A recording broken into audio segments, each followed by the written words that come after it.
नमस्कार मित्रों, आप सभी लोगों का हमारे YouTube चैनल, हमारे यह मंच मैं भारत हूँ पर स्वागत है। आप लोग भारत की यात्रा का आनंद ले रहे हैं, इसका मुझे काफ़ी खुशी है। उम्मीद है आपको अच्छा लग रहा होगा। तो आइए चलते हैं हमारे इस मैं भारत हूँ, ऋषियों की भूमि, वीरों का देश। आज उसमें चलते हैं, त्रिदेवों की शक्ति के रूप में जानने की कोशिश करते हैं। सिर्फ त्रिदेवों की शक्ति के रूप में क्या है, ये 14वीं कड़ी है आज की। सृष्टि की रचना, पालन और संहार की अवधारणा भारतीय दर्शन का मूल है। ब्रह्मा, विष्णु और महेश तीनों देवता त्रिदेव कहलाते हैं, लेकिन इनकी सक्रियता, सामर्थ्य, अकाल शक्ति स्वयं में नहीं बल्कि आदि शक्ति के कारण है। अनेक हिंदू परंपराओं में माना जाता है कि आदि शक्ति, आदि पराशक्ति मूल ऊर्जा ने ही ब्रह्मा, विष्णु और शिव की उत्पत्ति की है। विस्तार से जानते हैं इसके बारे में। आदि शक्ति अनादि, अनंत, निराकार शक्ति है जिनसे संपूर्ण सृष्टि का संचालन होता है। उनसे ही 3 गुण प्रकट होते हैं।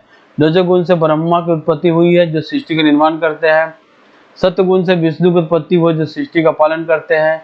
तमोगुण से शिव की उत्पत्ति हुई जो सृष्टि का संहार करते हैं। इस प्रकार ब्रह्मा, विष्णु और शिव आदि शक्ति की अभिव्यक्तियां हैं। देवी भागवत पुराण और अन्य शक्ति परक ग्रंथों में उल्लेख है कि आदि पराशक्ति ने त्रिदेवों को उत्पन्न कर उन्हें कार्य सौंपा।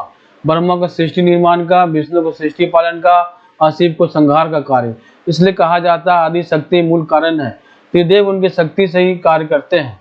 पर ब्रह्म और सदाशिव को अलग अलग ग्रंथों और दार्शनिक परंपराओं में अलग ढंग से व्याख्यायित किया गया है।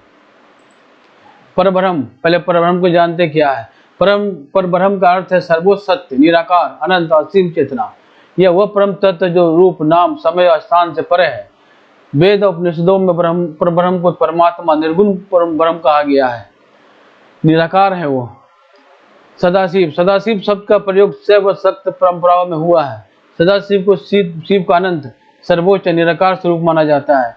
वे केवल संहारक ही नहीं बल्कि अनादि, अनंत, सर्वव्यापक और करुणामय चेतना का प्रतीक है। शैव आगम और तंत्र शास्त्रों में सदाशिव को 5 मुखों वाला, सृष्टि, स्थिति, संहार, तिरोभाव, अनुग्रह करने वाला सर्वोच्च ईश्वर कहा गया है। अब दोनों का संबंध क्या है परब्रह्म सदाशिव का, सो देखते हैं। अद्वैत दृष्टि से परब्रह्म और सदाशिव दोनों एक ही परम तत्व के नाम है। अंतर केवल उपासना पद्धति और परंपरा का है, दोनों में कोई अंतर नहीं है। वेदांत में परब्रह्म शब्द प्रयोग होता है, शैव एवं शक्त परंपरा में सदाशिव शब्द प्रयोग होता है। सदाशिव निराकार भी है और साकार भी है। सद शब्दों में परब्रह्म, परम सत्य, निराकार, सदाशिव वही परम सत्य शिव स्वरूप में, यानी परब्रह्म और सदाशिव एक ही तत्व के भिन्न नाम है। दार्शनिक शैली में क्या कहा जा सकता है इनके बारे में। परब्रह्म और सदाशिव वास्तव में एक ही परम तत्व के भिन्न नाम है। परब्रह्म को वेद उपनिषदों में निराकार, अनंत, असीम चेतना के रूप में वर्णित किया गया है। यह वही परम सत्य जो दृश्य से अदृश्य, ज्ञात अज्ञात सब में व्याप्त है।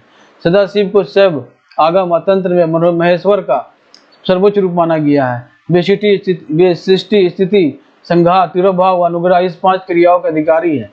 दोनों के बीच का भेद केवल नाम और परंपरा का है। वेदांत परब्रह्म शब्द का प्रयोग करता है, जबकि शैव और शक्त परंपरा सदाशिव का। इसे दार्शनिक दृष्टिकोण से परब्रह्म सदाशिव भी है और वही परम तत्व है, वही अनंत चेतना है। भक्ति भावपूर्ण शैली, परब्रह्म ही सदाशिव है, सदाशिव ही परब्रह्म है।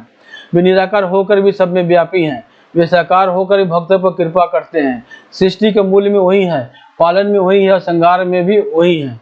वे परम पिता, परम गुरु और परम शरण है। जैसे नदी समुद्र में मिलकर अपना अस्तित्व खो बैठती है, वैसे ही परब्रह्म सदाशिव नाम भी अनंत उसी एक अनंत सत्ता में विलीन हो जाते हैं। भक्ति में कहा जाता है परब्रह्म सदाशिव ही है, जिनसे संपूर्ण ब्रह्मांड की गति और शक्ति चलती है। परब्रह्म सदाशिव आदि शक्ति की लीला को देखते रहते हैं साक्षी भाव में। जब उनको पसंद नहीं आता है आदि शक्ति का लीला, तो सृष्टि को अपने विलीन कर देते हैं और पूरी सृष्टि उन्हीं में विलीन हो जाती है। वेदांत और उपनिषद दृष्टि से निराकार, निर्गुण, परब्रह्म निराकार, निर्गुण, अनंत चेतना है। इसे पत्नी या पति का कोई भाव नहीं होता है, क्योंकि निराकार और किसी प्रकार के लौकिक रिश्तों से परे है।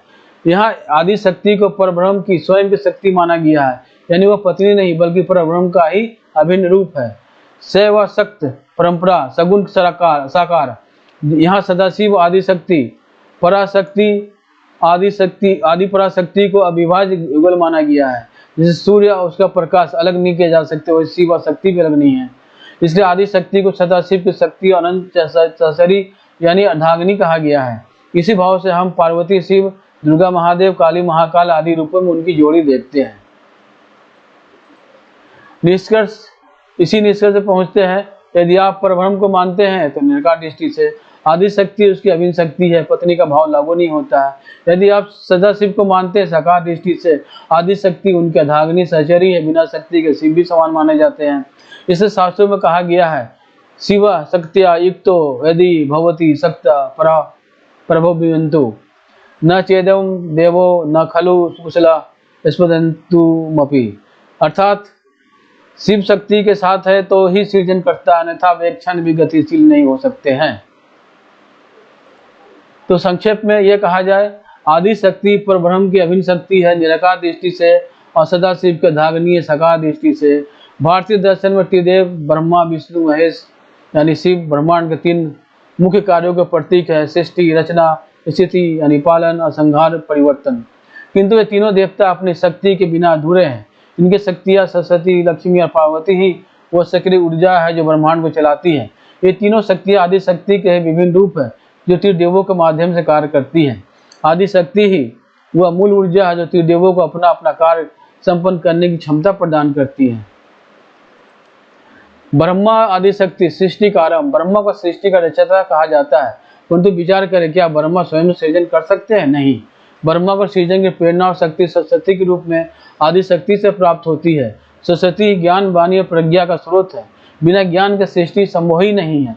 इसलिए ब्रह्मा को ज्ञानमयी आदि शक्ति का सहारा मिलता है। विष्णु व आदि शक्ति पालन की स्थिरता, विष्णु को सृष्टि का पालनकर्ता माना जाता है। उनका कार्य संतुलन और स्थिरता बनाए रखना। यह शक्ति उन्हें लक्ष्मी के रूप में आदि शक्ति से प्राप्त होती है। लक्ष्मी केवल भौतिक समृद्धि ही नहीं बल्कि सद्भाव, संतुलन और जीवन दायिनी ऊर्जा का भी प्रतीक है। विष्णु का पालन कार्य समृद्धि और संतुलनमयी आदि शक्ति के बिना अधूरा है। शिव और आदि शक्ति संहार और पुनरुत्पत्ति। शिव को संहार कर्ता कहा जाता है, लेकिन उनका संहार विनाश नहीं बल्कि नव सृष्टि की तैयारी है। शिव की शक्ति पार्वती शक्ति, दुर्गा, काली के रूप में प्रकट होती है। यही आदि शक्ति उन्हें तांडव की सामर्थ्य देती है, तांडव करने की सामर्थ्य देती है, जिससे पुरानी संरचना टूटकर नई मार्ग का प्रशस्त होता है। शिव के तांडव में भी उनके लीला है। वो आदि शक्ति की ही शक्ति उन्हें सामर्थ्य करती है, जिससे वो फिर से निर्माण का कार्य शुरू हो सके। संहार का नृत्य वास्तव में परिवर्तन और पुनर्जन्म का प्रतीक है। शिव का संहार कार्य परिवर्तनकारी आदि शक्ति के बिना संभव नहीं है। समग्र दृष्टिकोण त्रिदेव आदि शक्ति का संबंध। त्रिदेव स्वयं में स्थिर सिद्धांत मात्र है।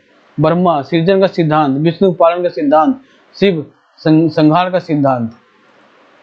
परंतु जब आदि शक्ति इन्हें प्रभावित होती तभी सक्रिय शक्तियां बनकर संसार को गति देती है। आदि शक्ति के बिना ब्रह्मा ज्ञानहीन है, विष्णु संतुलनहीन है और शिव परिवर्तनहीन है। आदि शक्ति त्रिदेवों के हृदय की धड़कन, शक्ति की नाड़ी और चेतना का प्रवाह है।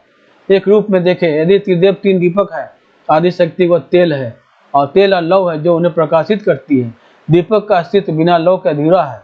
यही कारण है भारतीय परंपरा में कहा गया है, शिव बिना शक्ति सब है। त्रिदेवों की सार्थकता और उनकी सृजनात्मक क्षमता केवल आदि शक्ति से ही पूर्ण होती है। तो मित्रों, आज वीडियो यहीं तक। उम्मीद है आप लोगों को पसंद आया होगा। आप लोगों को ये कंटेंट पसंद आए तो कृपया कर हमारे YouTube चैनल मैं भारत हूँ को सब्सक्राइब करें, लाइक करें और बेल बटन प्रेस करें ताकि हमारा वीडियो आप तक जल्द से जल्द पहुँच सके। चलिए मिलते हैं फिर अगले वीडियो में। यात्रा को आगे जारी रखते हैं। आज की यात्रा यहीं तक। नमस्कार।